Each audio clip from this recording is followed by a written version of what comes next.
रात्रि क्लास चल रहा था 23/7/1967। पहले पेज के मध्य में बात चल रही थी। नया ज्ञान देते हैं नई दुनिया के लिए, और एवरीथिंग न्यू, नई दुनिया के लिए ही बाप आते हैं। तो जो नई दुनिया के मालिक बनते हैं उनको बैठ करके सिखलाते हैं, समझाते हैं। किसको किसको समझाते हैं और किसको सिखलाते हैं? क्योंकि और तो कोई भी जान भी नहीं सकते हैं। क्या नहीं जान सकते हैं?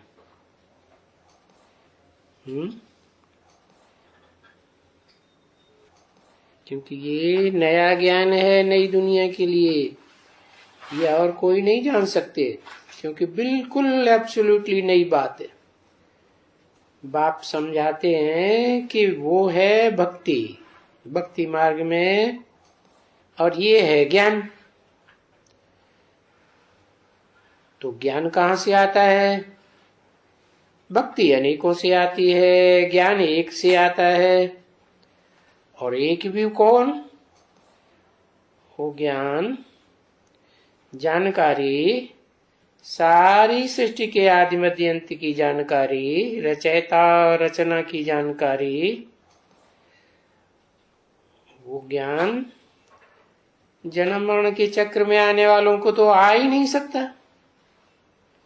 एक बाप सुप्रीम सोली है जो जन्म मरण के चक्र से न्यारा है। बिंदु बिंदु बिंदु आत्माओं का बाप ज्योति बिंदु शिव।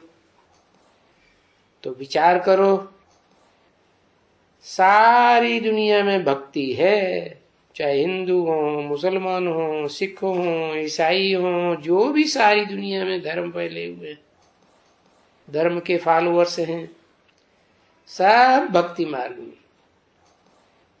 बाकी तुम मुट्ठ भर हो। मुट्ठ भर माने क्या मतलब? वो तो ठीक है, मुट्ठ भर माने थोड़े से हो।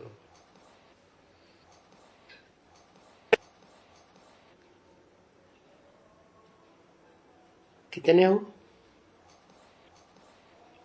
वो भी हैं अभी वो भी तो नहीं है। मुट्ठ भर हो जिनको बाबा ज्ञान देते जा रहे हैं, अभी दिया नहीं है सबको।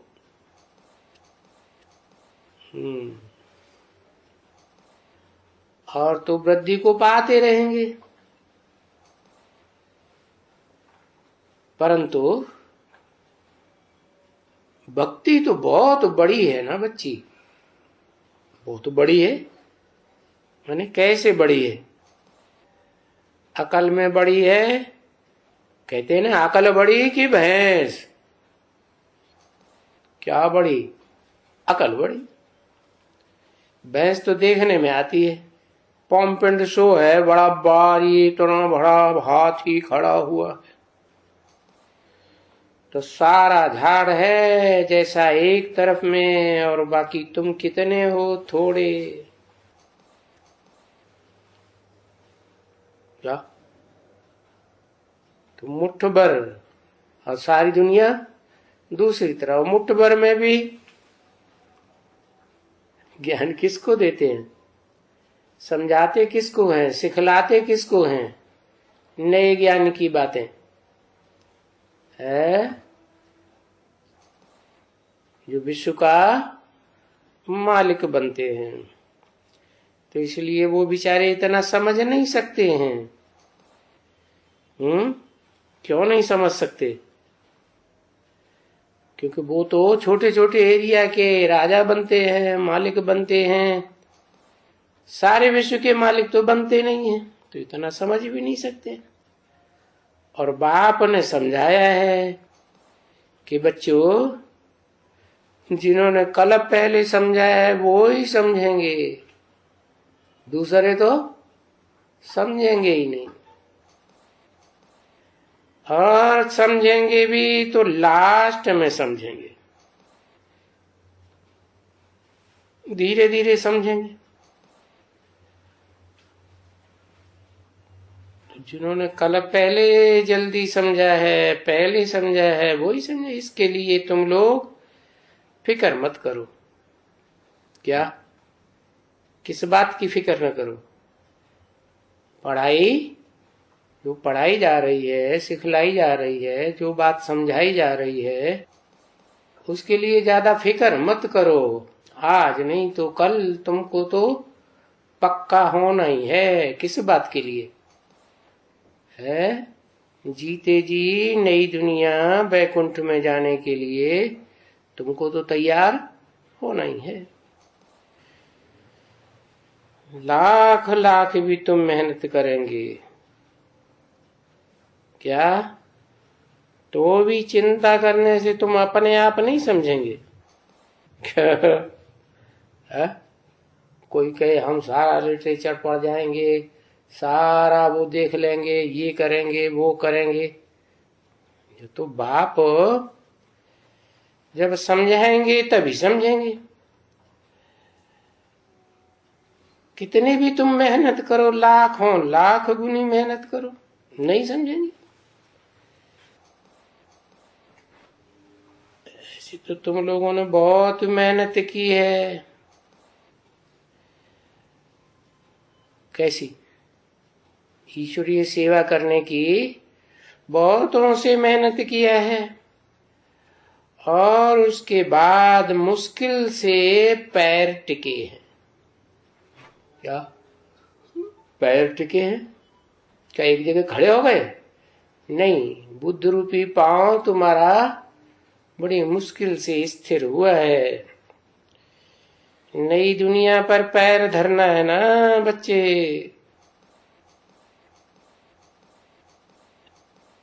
तो टिकता नहीं है, जल्दी नहीं टिकता है। नई दुनिया पर पैर रखने के लिए थिरकता क्यों रहता है? जल्दी टिकता क्यों नहीं है? कारण है कि कल पहले जिनका आत्मा में अनुभव भरा हुआ है वो टिकता है, फिर उसके बाद नंबरवार टिकते हैं। पता चला क्यों नहीं टिकता है?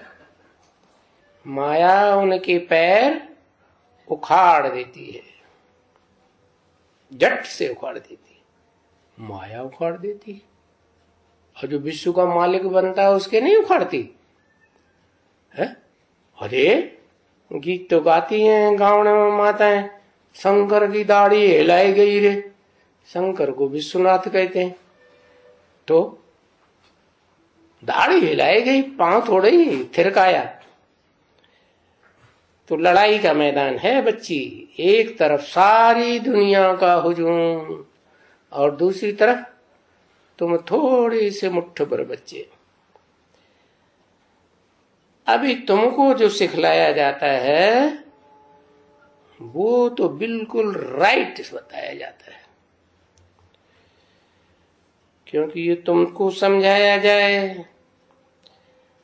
क्या पहली पहली बात, क्या अपन को आत्मा समझो। तुम अपन को देह समझते हो तो वो तो रंग बात है ना, क्योंकि तुम देह थोड़े ही हो है? देह छूटने के बाद भी आत्मा गर्भ में प्रवेश करके अगला जन्म लेती है ना? नहीं लेती। अगर नहीं लेती है तो दुनिया की आबादी कैसे बढ़ रही है? भले ऊपर से भी आत्माएं उतर रही हैं और नीचे वाली ऐड होती जा रही है, बढ़ती जा रही। हाँ, तो अपन को देह समझते हो तो रंग बात हो गई, क्योंकि देह विनाशी है, आज है कल नहीं रहेगी। और आत्मा, आत्मा तो अविनाशी है, जन्म जन्मांतर रहेगी, कल्पांत में भी आत्मा रहेगी, देह नहीं रहेगी। क्या देह नहीं रहेगी? क्या सबकी देह नहीं रहेगी? फिर देह आएगी कहां से? देह जो 5 तत्वों का पुतला है, वो 5 तत्वों का भी कोई बीज होगा ना, तो वो रहता है एक, और बाकी आत्मा भी एक स्थिरियम रहती है। तो देह विनाशी है, आत्मा अविनाशी है। अविनाशी आत्मा अविनाशी में जाके बैठेगी क्या? कैसे बैठेगी? कौन सा मंत्र दिया? मन मना भव, मेरे मन में, मेरी मन बुद्धि में, मेरी आत्मा में जो ज्योति बिंदु है, जो बोलने वाला है महामंत्र, मेरे में समा जा। तेरे में क्या है जिसमें समा जा? औरों में नहीं है। क्या है तेरे में? है? जो औरों में नहीं है, 500, 700, 750 करोड़ मनुष्य आत्माओं में, उनमें नहीं है। तेरे में क्या है? है? शिव बाप है, हमेशा रहता है? हमेशा रहेगा नहीं। तेरे में ये है निश्चय बुद्धि विजयते। इस बात पर पक्का निश्चय हो कि मैं आत्मा हूं, मुझे आत्मा का बाप निराकार ज्योति है, जिससे हमें समझानी मिलती है। वही हमारा बाप भी है, वही हमारा टीचर भी है, वही हमारा सदगुरु है। साकार में प्रवेश करके सदगुरु बनता है ना, तो देह विनाशी, आत्मा विनाशी। तो अपन को क्या समझना चाहिए? आत्मा अविनाशी समझना चाहिए। उसकी बदली में तो अपन को देह समझने लग पड़ते हो। घड़ी घड़ी देहवान आ जाता है, आत्मा भूल जाती है। तो कहते हैं पोता मेल रखो, है अपना चौपड़ा रखो। कितनी देर याद किया है? चौपड़ा रखेंगे तो ध्यान रहेगा, घाटा हो रहा है। किसकी पाला में शक्ति जा रही है। अगर देहभान में रहेंगे तो देहभानियों के साथ संग लेना पड़ेगा। आत्माभिमान में रहेंगे तो जो आत्माभिमानी आत्माएं हैं उनका संग रहेगा। तो ड्रामा प्लान अनुसार ये भूल नुदी हुई है जो तुम देह को याद करने लग पड़ते हो। ड्रामा के ही अंदर है। जिसने बनाया ड्रामा उसको पकड़ो, है? व्यास ने बनाया, अच्छा, बाकी अपने अपने आप नहीं बनाया, एकदम सेफ हो गए। वाह भाई वाह, बहुत सुंदर बात। ये सब ड्रामा, वो ड्रामाबाज वो है व्यास, उसकी दाढ़ी मुंह से पकड़ के खींचो, पकड़ो उसे, वो पकड़ में आ जाए तो सब ठीक हो जाए। लेकिन ऐसे तो है नहीं। वास्तव में बात क्या है, जब शूटिंग पीरियड आता है कल्पांत काल में, कलयुग के अंत सतयुग की आदि में, तो डायरेक्टर शिव बाप आते हैं, रिहर्सल कराते हैं। उस रिहर्सल में जब ज्ञान देते हैं, श्रीमत देते हैं, तो जो श्रीमत पर चलते हैं उनकी अच्छी अच्छी शूटिंग होती है, सुख की शूटिंग होती है। और श्रीमत पर नहीं चलते हैं, उसका कारण घड़ी घड़ी देवान में आते हैं तो श्रीमत पर नहीं चल पाते, देहधारियों के प्रभाव में आ जाते हैं, अपनी मनमत पर चलने लग पड़ते हैं। तो फिर ये नूद किसने किया ड्रामा में? अपना अपना पार्ट किसने नूद किया? आत्मा स्वयं ही अपना शत्रु है, स्वयं ही अपना मित्र है। हर आत्मा अपने पार्ट की शूटिंग स्वयं ही कर रही है। ऐसे नहीं कि शिव बाबा ने ऐसा किया, शिव बाबा ने ऐसा ड्रामा क्यों बनाया, नहीं। बाप कोई तुमको दोष नहीं देते हैं, लो, ये भी बात है? बाप तुमको कोई दोष नहीं देते हैं कि तुमने अपना ड्रामा ऐसा क्यों बनाया, उन्होंने ऐसा क्यों बनाया। ये दोष क्यों नहीं देते हैं? जब अपने आप ही अपना अपना ड्रामा बनाया है, ड्रामाबाजी की है संगम युग शूटिंग पीरियड में, तो दोष नहीं हुआ है? अरे कहते हैं कल्प कल्प यही नूद हुई पड़ी। पिछले कल्प में तुमने जैसा पार्ट बजाया होगा, जैसी रिहर्सल की होगी, शूटिंग की होगी, वैसे ही रिहर्सल करेंगे। इसलिए तुमको कोई दोष नहीं देते। हाँ, समझाते हैं ड्रामा को कि बच्चे जब देह अभिमानी बनते हो तो तुमसे माया पाप कराती है, और आत्मा अभिमानी बनते हो तो फिर तुम श्रीमत पर चलते हो। माया तुम्हारे ऊपर अटैक नहीं कर सकती है। क्यों? माया देह अभिमानी है या माया आत्मा अभिमानी है? माया तो जबरदस्त देह अभिमानी है। कहा ही जाता है माया रावण, रावण की जैसे अर्धांगिनी हो गई। क्या भक्ति मार्ग में नाम क्या देते हैं? मंदोदरी। मंद उदर है जिसका, उदर माने पेट, जिसका बुद्धि रूपी पेट मंद है। क्या बात नहीं समझ पाती है, न बाप को खुद पहचान पाती है और न दूसरों को पहचानने देती है। बच्चों के सामने दीवाल बन के खड़ी हो जाती है और दुनिया के ढेर बच्चों के सामने दीवाल बन के खड़ी हो जाती। तुम बच्चों के सामने भी दीवाल बन के खड़ी हो जाती। इसका मतलब तुम बच्चे भी मुसलमान धर्म से कनेक्टेड होते हो नंबरवार। क्या?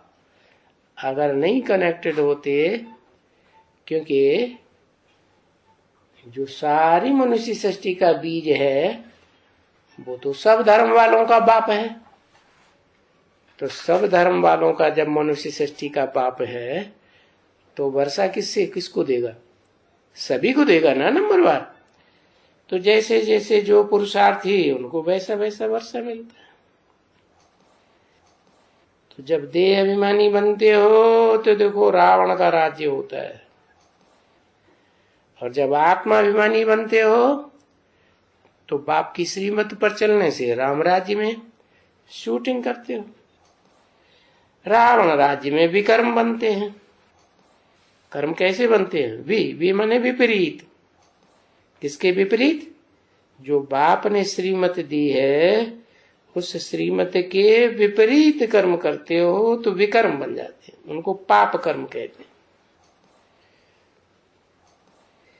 जब देही अभिमानी थे तो स्वर्ग में तुम विकर्म तो नहीं करते थे।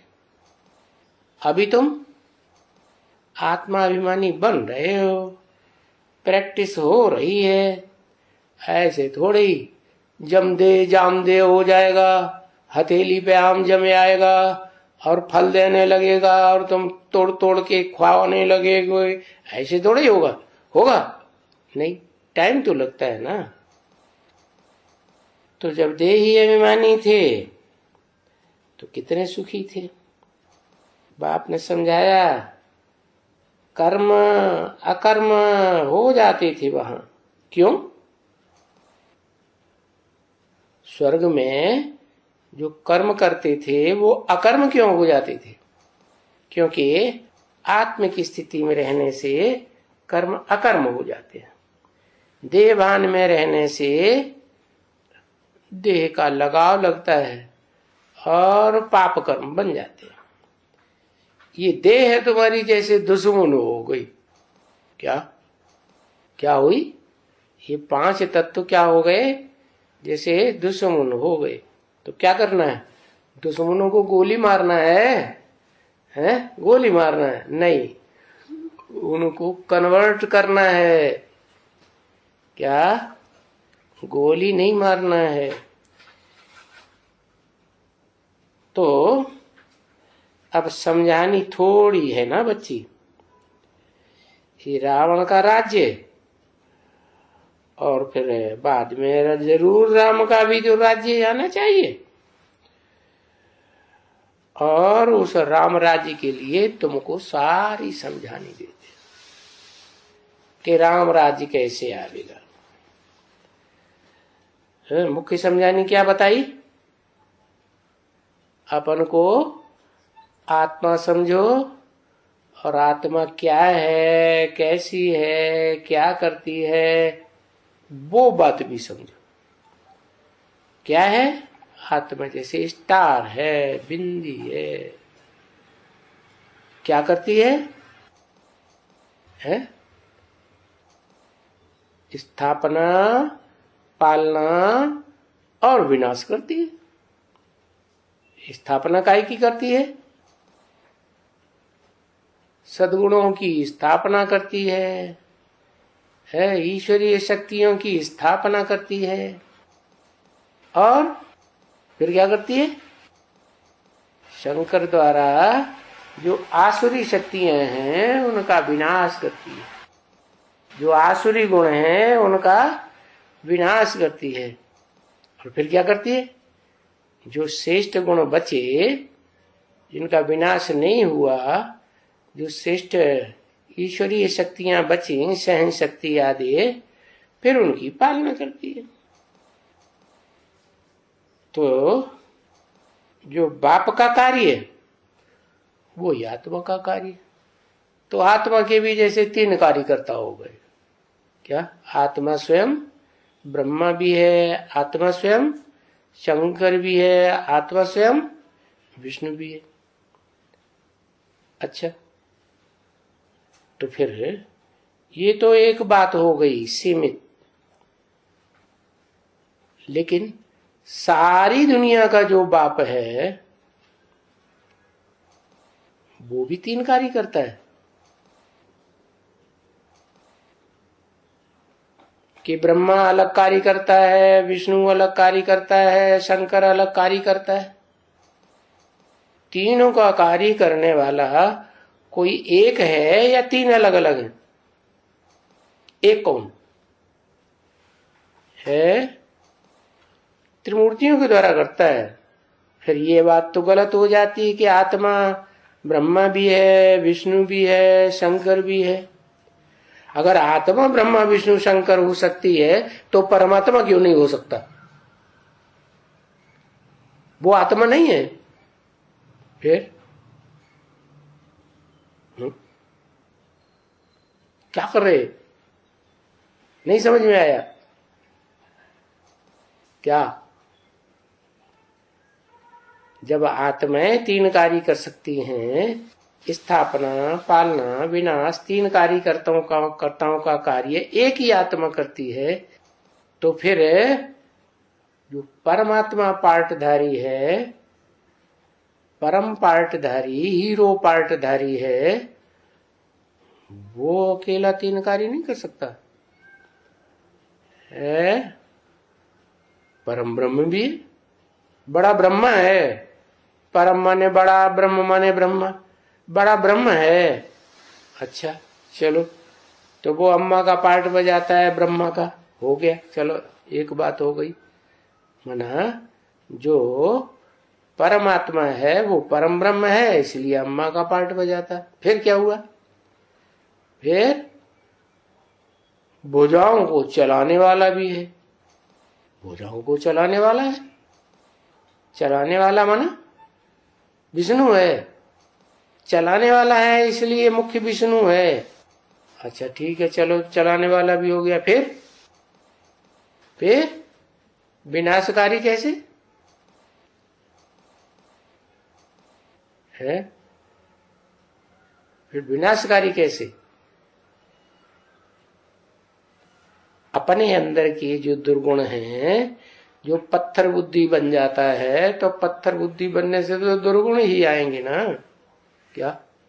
जैसे बिच्छू है, उसको क्या कहेंगे? पत्थर बुद्धि कहेंगे कि पारस बुद्धि कहेंगे? हैं? पत्थर बुद्धि कहेंगे। उसको तुम कितना भी बढ़िया बढ़िया सांप को दूध पिलाओ, है, बचपन से लेकर बड़े होने तक पिलाओ, वो क्या करेगा? वो काटेगा जरूर। तो पत्थर बुद्धि है या पारस बुद्धि है? उसे कर्मों का ज्ञान ही नहीं।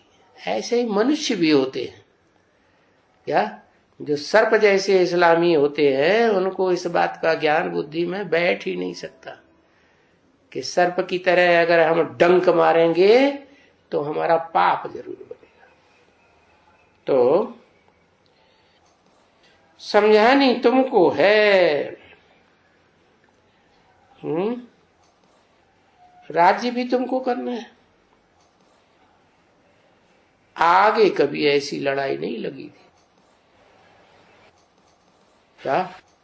2500 वर्ष हो गए, कितनी लड़ाइयां लगी हैं। हिस्ट्रियां तो बहुत लिखी हुई हैं मनुष्यों ने,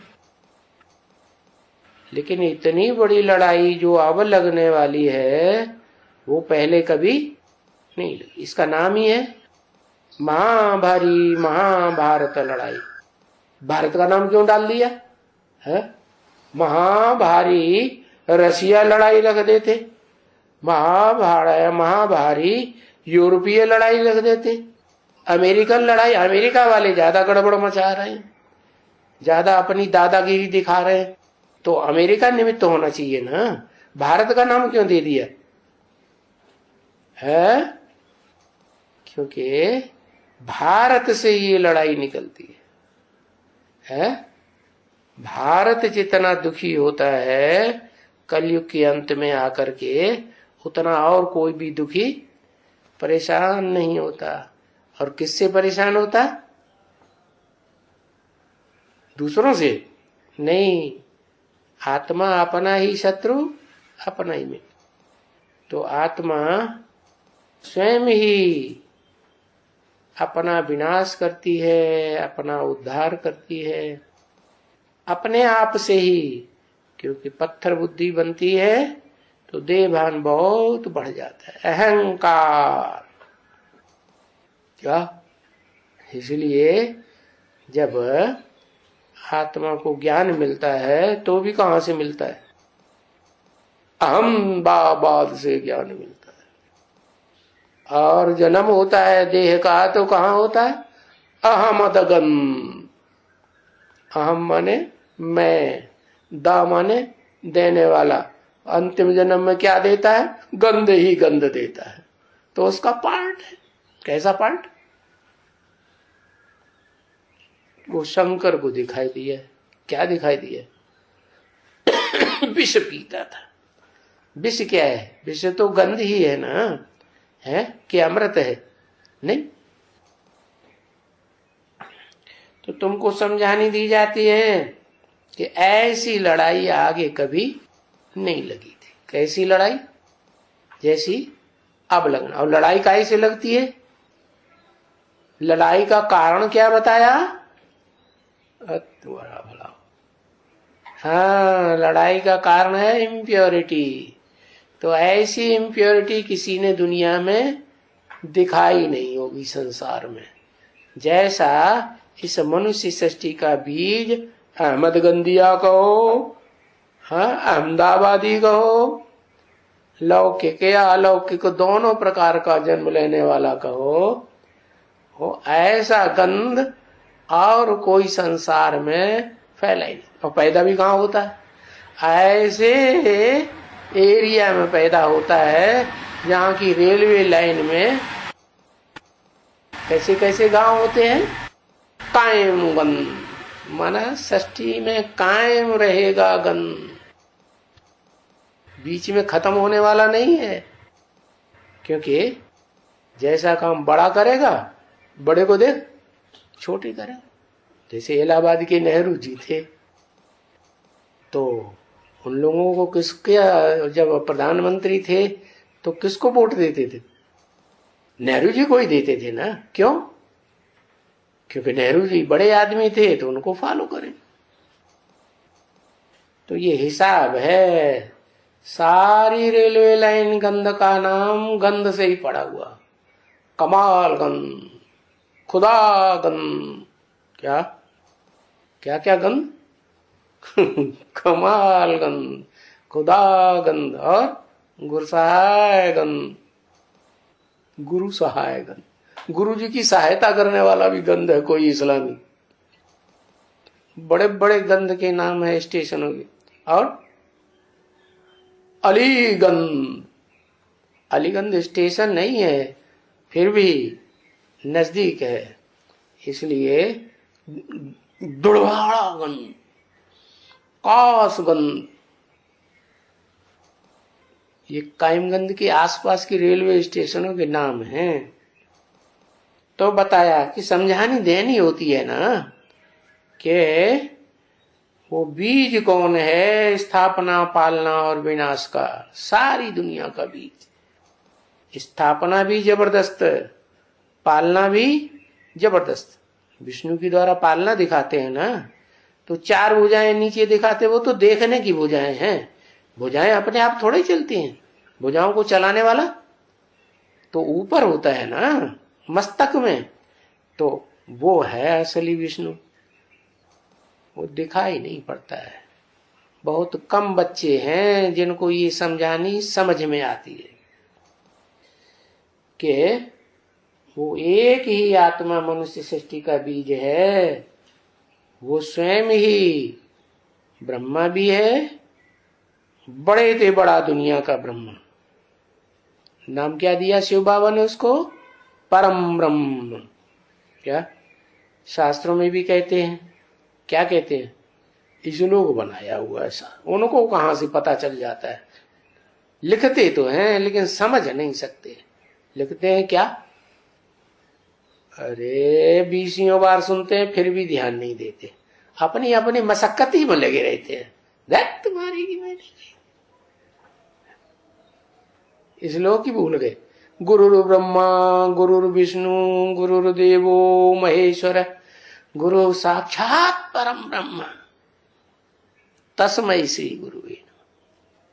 ये गुरु तो बड़े बड़े बताए दुनिया में, क्या ब्रह्म समाजियों के सबसे बड़े गुरु ब्रह्मा जी, वैष्णव पंथियों के सबसे गुरु विष्णु जी महाराज, और शैव पंथियों के सबसे बड़े गुरु शिव शंकर भोलेनाथ। ये तो बताए तो, लेकिन इन सबसे भी बड़ा गुरु कोई है, उसका नाम दिया परम ब्रह्म। उसके बारे में डिटेल कोई नहीं जानता। ये भी लिख दिया शास्त्रों में, एको सद विप्रा बहुधा वदन्ति। क्या? एक ही सद माने सच्चा, विप्र माने ब्राह्मण है दुनिया का, जिसे ब्राह्मण चोटी कहा जाता है। चोटी का ब्राह्मण, सबसे ऊंची स्टेज वाला। क्या क्या बताया? एको सद विप्रा माने एक ही सच्चा ब्राह्मण है, बाकी सारे कैसे हो गए? झूठे ब्राह्मण। जैसे सिख लोग कहते हैं एक सदगुरु निराकार, तो एक सदगुरु निराकार है तो बाकी सब झूठे गुरु हो गए ना। तो ऐसे ही एक ही सच्चा गुरु है, सच्चा ब्राह्मण है, जो अनेक रूपों में शास्त्रों में गाया हुआ है।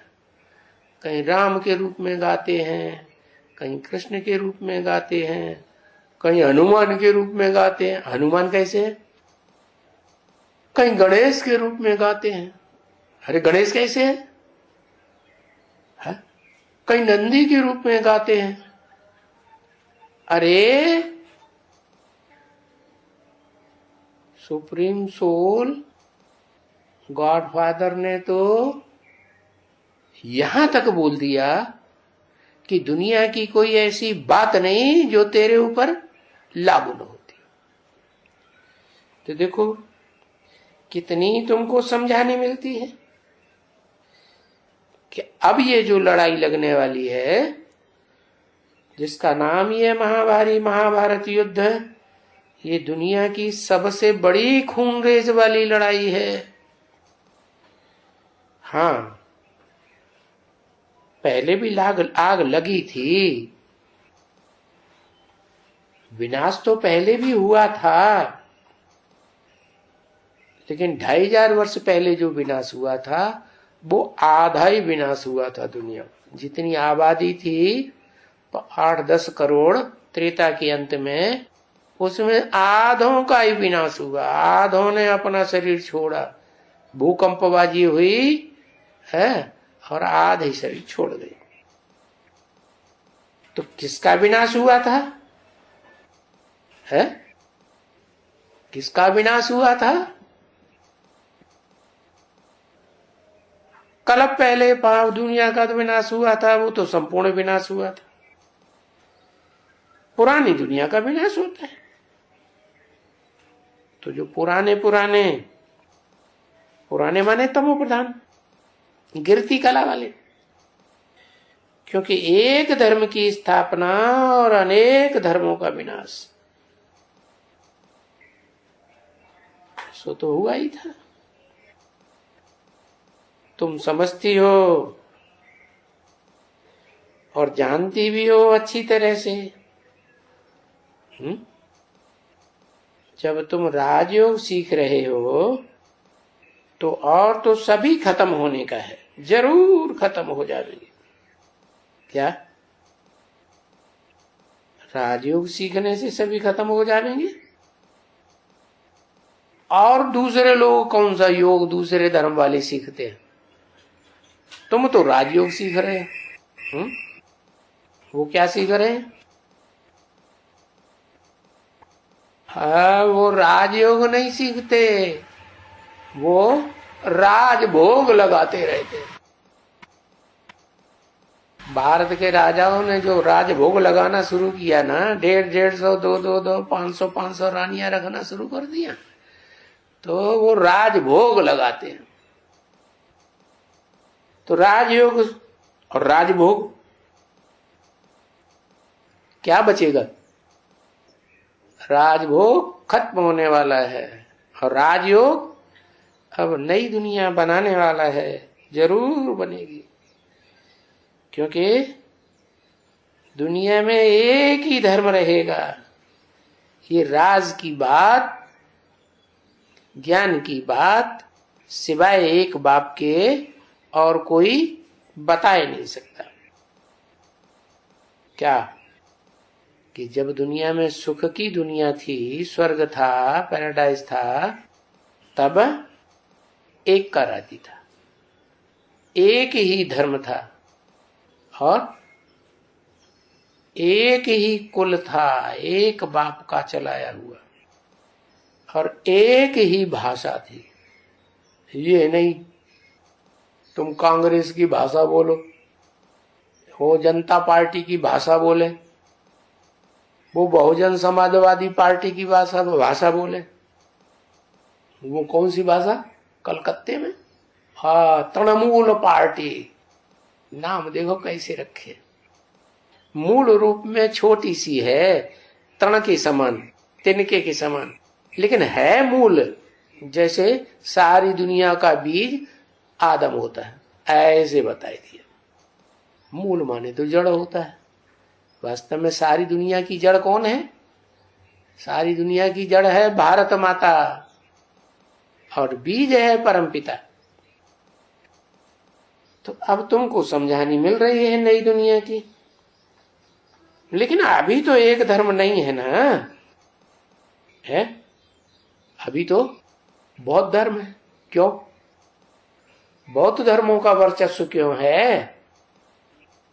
क्योंकि जो एक सद्धर्म की स्थापना करने वाला है वो संसार में प्रत्यक्ष नहीं हुआ है। जब वो प्रत्यक्ष हो जाएगा तो एक धर्म की स्थापना भी कंप्लीट हो जाएगी। अभी तो ढेर के ढेर धर्म हैं, क्या अपनी अपनी ढपली और अपना अपना राग, सब आपस में लड़ रहे हैं, डेंडरों में सल ऐसे ही ट्रा ट्रा करते रहते हैं। मतलब कुछ भी नहीं निकलता कि सच्चाई क्या है। ढेर के ढेर, अनगिनत मठ, पंथ, संप्रदाय। तो इसलिए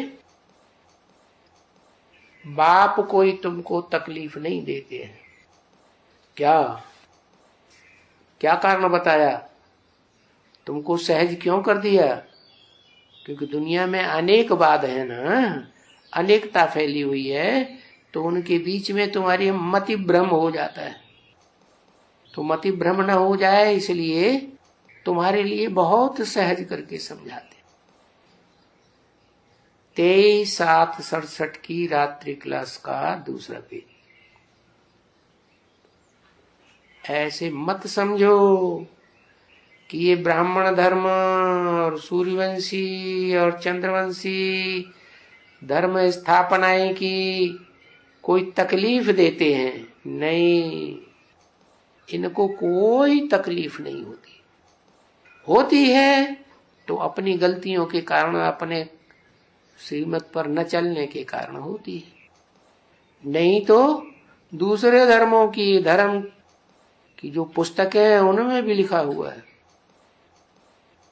खुदा जब कयामत करता है इस सृष्टि पर, कयामत बर्पा होती है, तो खुदा के बंदे बड़े आराम से रहते। इसका मतलब क्या हुआ?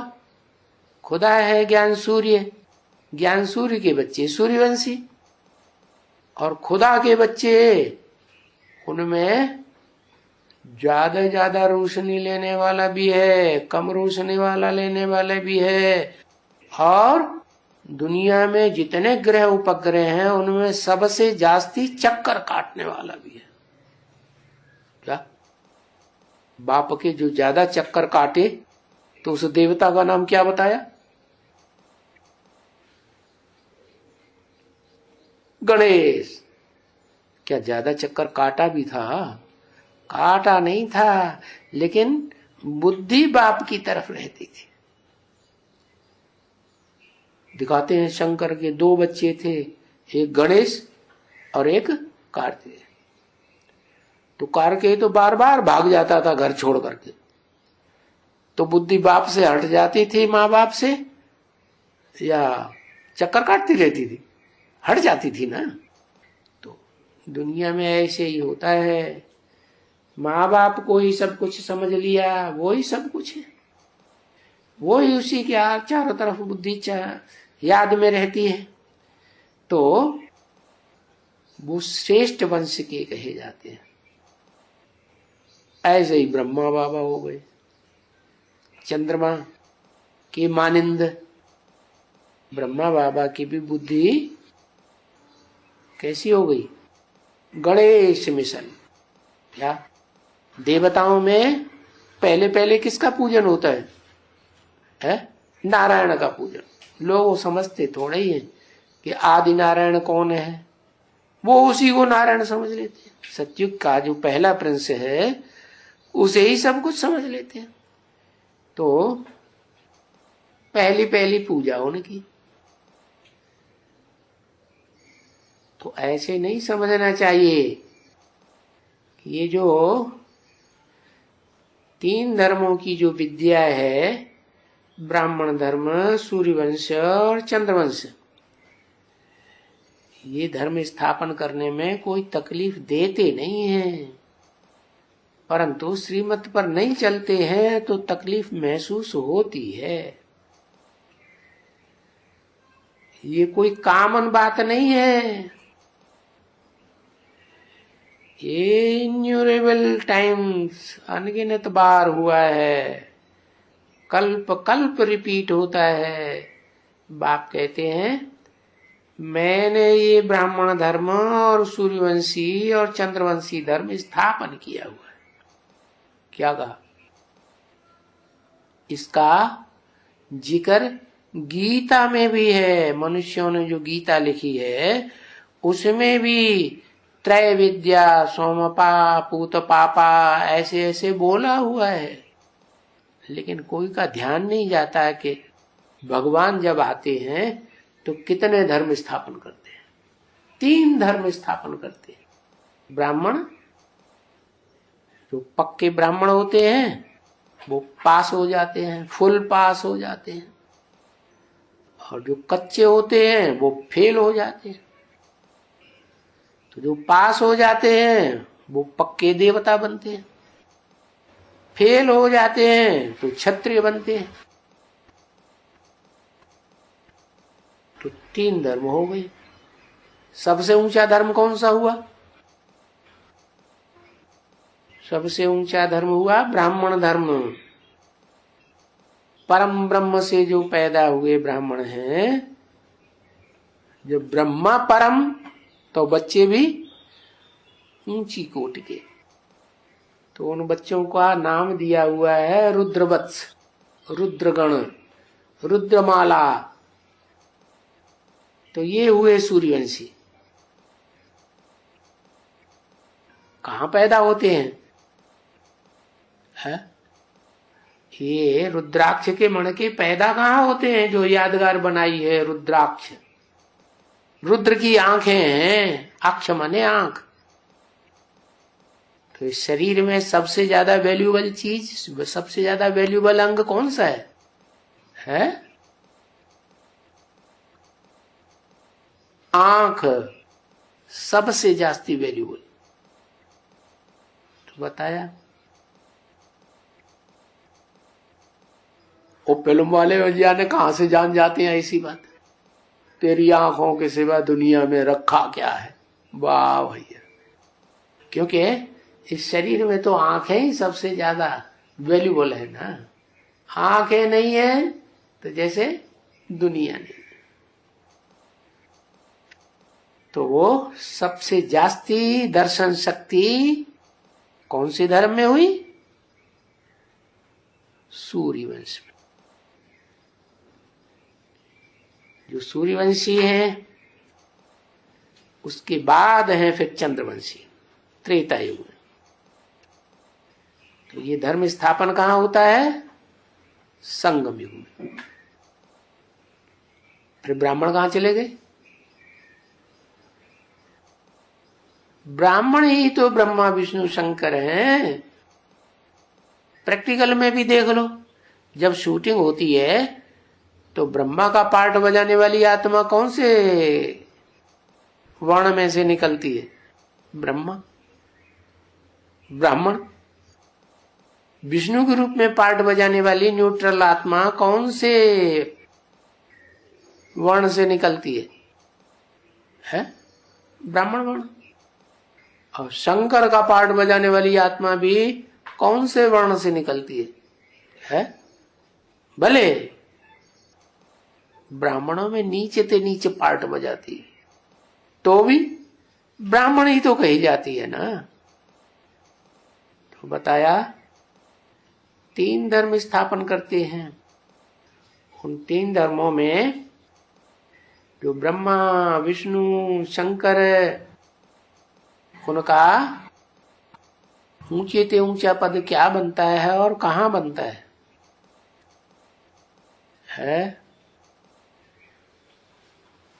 ब्रह्मा का पद ब्राह्मण वंश। लेकिन वो ब्राह्मण एक तरह के तो होते नहीं, 9 कुरियों के होते हैं। उनमें 2 कुरियां जो सबसे श्रेष्ठ मानी गई हैं, कौन कौन सी? सूर्यवंश और चंद्रवंश। तो उनसे तो बनता है प्रवृत्ति मार्ग का फर्स्ट क्लास धर्म, वैष्णव धर्म और शैव। बाकी जो ब्राह्मण हैं और कम कुरियों वाले जो बनते हैं ब्रह्मा के द्वारा, आखिरी ब्रह्मा से, वो फिर दूसरे दूसरे धर्मों में कन्वर्ट होते रहते हैं। तो बताया ये 3 धर्मों की बाप आकर के स्थापना करते हैं। हाँ, ये जरूर है कि स्थापनाएं समझिए यज्ञ में विघ्न जरूर पड़ते हैं। अबलाओं के ऊपर बड़े अत्याचार होते हैं। क्या क्यों होते हैं अत्याचार? है? क्योंकि भगवान जब आते हैं तो जो पार्ट बजाते हैं इस सृष्टि में रह करके दुनिया की दृष्टि में तो लगता है कि बड़ा गंदा है, गंदा पार्ट बजाता है, लेकिन आत्मिक दृष्टि से देखा जाए तो बिल्कुल उपराम रहता है। तो वो दुनिया को पता नहीं। तो जब ये बात संसार में कलंकीधर अवतार के रूप में कलंक लगते हैं तो जो सत्संग में जाने वाली माताएं हैं उनके ऊपर उनके पति लोग रिस्ट्रिक्शन लगाए देते हैं, रोक लगाए देते हैं, तुमको उधर नहीं जाना है। इतनी गंदी संस्था है, वहां तो जाना ही नहीं। तो बड़े अत्याचार होते हैं उन माताओं पर, क्योंकि वो छोड़ तो सकती नहीं। माताओं में भावना तो पक्की होती है, पुरुषों में तो इतनी भावना होती नहीं, तो फिर वो छोड़ नहीं सकती, चोरी छुपे जाती रहती है। और चोरी पकड़ी जाती है तो फिर उनकी मार पिटाई करते हैं। तो ये असुरों के विघ्न जरूर पड़ते हैं। पहले भी इस यज्ञ में असुरों के विघ्न पड़े थे, 7-7 तालों के अंदर पकड़ पकड़ करके बंद कर दिया।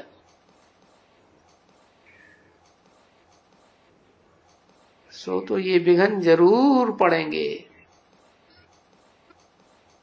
देखते हो कि जो आधा कल्प के हिरे हुए हैं, क्या कामेंद्रिय से विकार भोगने के चक्कर में वो हेर थोड़े ही चली जाएगी। विकार के ऊपर कितना माथा मारी करते हैं। सारी दुनिया में ये जो धंधे धोरी फैले हुए हैं, इनका मूल कारण क्या है? काम विकार। काम विकार की बात अगर खत्म हो जाए कामेंद्रिय से, तो ये सब धंधे करने की दरकारी। तो अब बाप कहते हैं अब ये सब खत्म होने वाला है। सब धंधों में है नुकसान सिवाय एक ईश्वरीय धंधे के।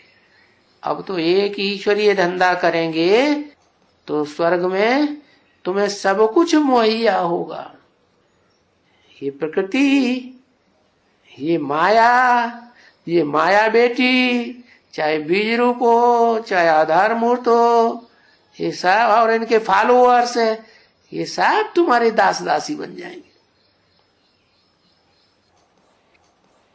तो देखते हो कि जो आधा कल्प के हिरे हुए हैं विकारों के ऊपर, कौन हिरे हुए हैं? माताएं या पिताएं? पुरुष है, पुरुष जो हिरे हुए हैं, क्योंकि माताएं तो सहन करती है, उनका शरीर ही ऐसा होता है। और पुरुष सहन नहीं करते, उनके पास पुरुषों को डंडा दिया हुआ है, मारा मार मारा मार मारा मार, ऐसी जो जबरदस्ती करते हैं तो वो हिर जाते हैं पुरुष जन्म लेकर के। किस बात में? अत्याचार करने में, हिंसा करने में। तो उसको छोड़ना भी पड़ेगा क्या? और विघ्न तो वो जरूर पड़ेंगे,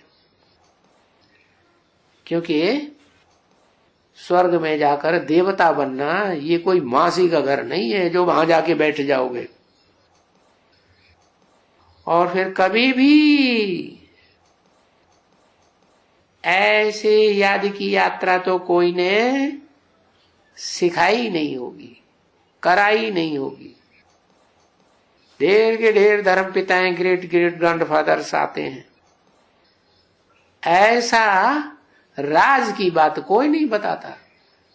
क्या कि भले कर्मेंद्रियों से कर्म भी करते रहो, कोई भी प्रबल से प्रबल कर्मेंद्रियां हो, कर्म भी करते रहो, तुम सोते रहो। खड़े हो जाओ। कर्मेंद्रियों से कर्म भी करते रहो और बुद्धि से उपराम हो जाओ। वो तो तभी होगा जब अपन को आत्मा समझेंगे। आत्मा नहीं समझेंगे तो ये पाप कर्म बनते ही रहेंगे। ओम शांति।